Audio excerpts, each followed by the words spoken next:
Oke, jadi gini, beberapa hari yang lalu gue cuma mau ngelakuin satu hal yang super simple, bayar pajak. Ya kan, kewajiban dasar kita sebagai warga negara. Tapi ternyata pengalaman sederhana ini malah ngebuka sebuah masalah yang jauh lebih besar. Sebuah proyek publik raksasa yang kayaknya udah gagal bahkan sebelum bener-bener jalan. Ini mungkin kedengarannya lebay ya, tapi sumpah, ini beneran realita yang gue alamin. Setiap kali mau buka platform pajak yang baru ini, rasanya gue harus beribadah digital dulu. Berharap banget sistemnya kebuka dan berfungsi. Padahal kan katanya dibikin buat mempermudah hidup kita ya. Gue udah coba di semua waktu loh, pagi, siang, malam. Gagal terus. Sampai akhirnya tim finance gue ngabarin, kok sekarang bisa nih? Wah, gue langsung buru-buru login dengan sisa-sisa harapan yang ada. Dan tebak apa yang terjadi pas akhirnya berhasil masuk? Verifikasi muka. Hasilnya, muka gue jadi gepeng di layar. Belum lagi sistemnya cuma bisa di web, di aplikasi nggak jalan sama sekali.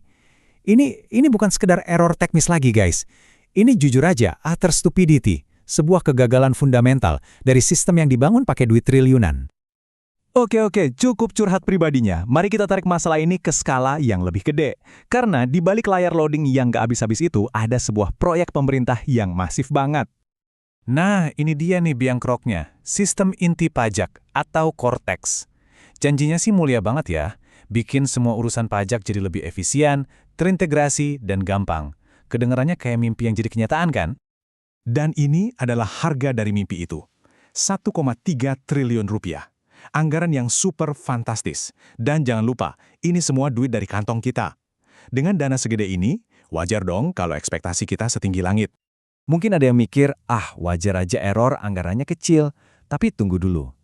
Angka 1,3 triliun ini emang jauh di bawah budget sistem serupa di Inggris atau Korea Selatan. Tapi justru itu poinnya. Masalah utamanya bukan di jumlah uangnya, tapi gimana cara uang itu dikelola dan dieksekusi. Sekarang kita masuk ke dagingnya. Gua ngomong gini bukan karena soto ya, latar belakang gua itu di bidang IT dan implementasi proyek besar. Jadi gua bisa bilang dengan sangat yakin, ini bukan kegagalan teknologi, ini murni kegagalan kepemimpinan dan manajemen proyek. Nah, ini poin paling pentingnya. Sistem secanggih apapun itu cuma alat. Keberhasilannya itu 100% tergantung sama orang yang rancang, yang laksanain, dan yang ngomongin ke kita sebagai pengguna. Yuk kita bedah 3 kesalahan fatal dalam proyek ini. Pertama, peluncuran Big Bang yang dipaksain. Sistem segede ini harusnya diluncurin bertahap. Coba dulu ke 10.000 orang, kalau aman baru nambah. Bukan langsung dilempar ke semua orang di hari pertama. Ya jelas hancur. Kedua, transparansinya minim banget. Siapa sih vendornya? Duit 1,3 triliun itu dipakai buat apa aja? Kita berhak tahu dong. Dan ketiga, komunikasinya defensif. Bukannya bilang maaf kami salah, malah bilang, ya maklum, budgetnya kecil. Ini pertanyaan logis yang bikin gue garuk-garuk kepala. Kalau dari awal tahun 2020 udah tahu anggarannya terbatas, kenapa malah milih strategi peluncuran yang paling berisiko? Yaitu maksa semua orang pindah serentak. Ini nunjukin ada yang salah banget dalam pengambilan keputusan di level paling atas. Oke, kita udah ngomel-ngomel, udah nunjukin masalahnya. Sekarang, solusinya gimana? Karena tujuan kita di sini bukan cuma nyalahin, tapi nyari jalan keluar yang benar-benar bisa dipakai. Sebetulnya ada 3 langkah simpel yang seharusnya bisa diambil. Pertama, transparansi total. Buka datanya ke publik, siapa penanggung jawabnya.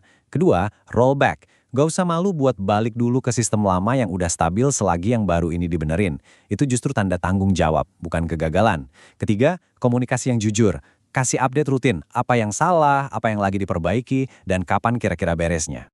Di dunia teknologi, setiap kali ada kegagalan besar kami selalu melakukan yang namanya evaluasi postmortem.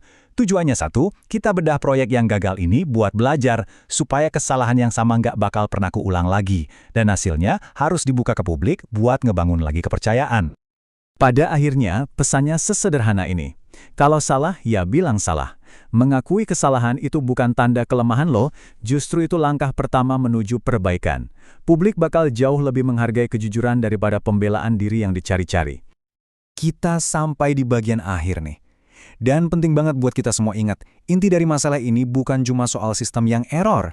Ini tentang kepercayaan publik dan uang rakyat yang dipertaruhkan. Ada satu prinsip kepemimpinan yang universal, Apapun yang salah di level bawah, itu adalah kesalahan pemimpinnya. Titik. Jadi, ketika proyek publik segede ini gagal, tanggung jawab utamanya bukan di sistemnya, bukan di staf lapangannya, tapi ada pada mereka yang duduk di puncak dan mengambil keputusan. Nah, sekarang giliran kalian. Gue pengen dengar cerita kalian. Gimana pengalaman kalian pakai sistem Cortax yang baru? Apakah kalian juga harus berdoa dulu ke Dewa Langit sebelum bisa klik tombol bayar? Coba deh tulis pengalaman kalian di kolom komentar. Gue pengen tahu seberapa besar perjuangan kita semua buat ngelakuin hal yang seharusnya simpel. Mari kita tutup dengan pemikiran ini. Setiap rupiah yang dipakai buat proyek ini adalah uang hasil kerja keras kita semua. Jadi, kita semua berhak menuntut hal yang setimpal, sistem yang berfungsi, manajemen yang transparan, dan pemimpin yang mau bertanggung jawab. Karena ini uang rakyat, bukan dana buat coba-coba.